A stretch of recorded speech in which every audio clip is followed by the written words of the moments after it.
এবার প্রধানমন্ত্রী গ্রামীণ আবাস যোজনা চালু তৎপরতা কেন এই কথা বলছি 100 দিনের কাজের পর এবার রাজ্যে শুরু হচ্ছে প্রধানমন্ত্রী গ্রামীণ আবাস যোজনা। ভেরিফিকেশনের নির্দেশ দিল পঞ্চায়েত ও গ্রামোন্নয়ন দফতর। আরো বিস্তারিত জানাবে সোমরাজ, রয়েছে আমার সঙ্গে।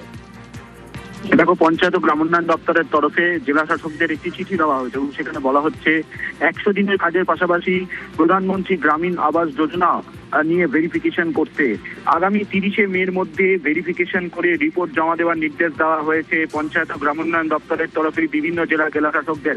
অর্থাৎ তাহলে রাজ্যে এবার প্রধানমন্ত্রী গ্রামীণ আবাস যোজনা কর্মসূচি শুরু হচ্ছে। তুমি জানো যে দীর্ঘ 2 বছরেরও বেশি সময় ধরে প্রধানমন্ত্রী গ্রামীণ আবাস যোজনার কেন্দ্রীয় বকেয়া বা বরাদ্দ বন্ধ রয়েছে। মূলত প্রধানমন্ত্রী গ্রামীণ আবাস যোজনায় দুর্নীতির অভিযোগে এই কেন্দ্রীয় বকেয়া বা বরাদ্দ বন্ধ করে রাখা হয়েছিল।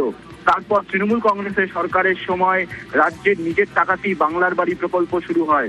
কিন্তু এবার রাজ্যের পঞ্চায়েত ও গ্রামোন্নয়ন দপ্তরের তরফে যে গতকাল যে নির্দেশিকা জারি করে বিভিন্ন জেলা শাসকদের পাঠানো হয়েছে, সেখানে বলা হচ্ছে 100 দিনের কাজের পাশাপাশি প্রধানমন্ত্রী গ্রামীণ আবাস যোজনা নিয়েও ভেরিফিকেশন করতে এবং ভেরিফিকেশন কিভাবে করা হবে তার জন্য বেশ কিছু গুরুত্বপূর্ণ গাইডলাইন দেওয়া হয়েছে পঞ্চায়েত দপ্তরের তরফে।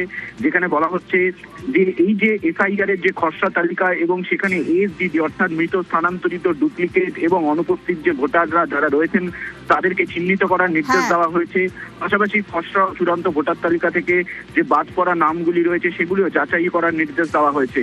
এছাড়াও ব্লক ও গ্রাম পঞ্চায়েত স্তরে বিশেষ টিম গঠন করে ভিডিওতে তালিকাও খতিয়ে দেখার নির্দেশ দেওয়া হয়েছে। অর্থাৎ 100 দিনের কাজের পর এবার প্রধানমন্ত্রী গ্রামীণ আবাস যোজনা কর্মসূচিও শুরু হচ্ছে। ধন্যবাদ।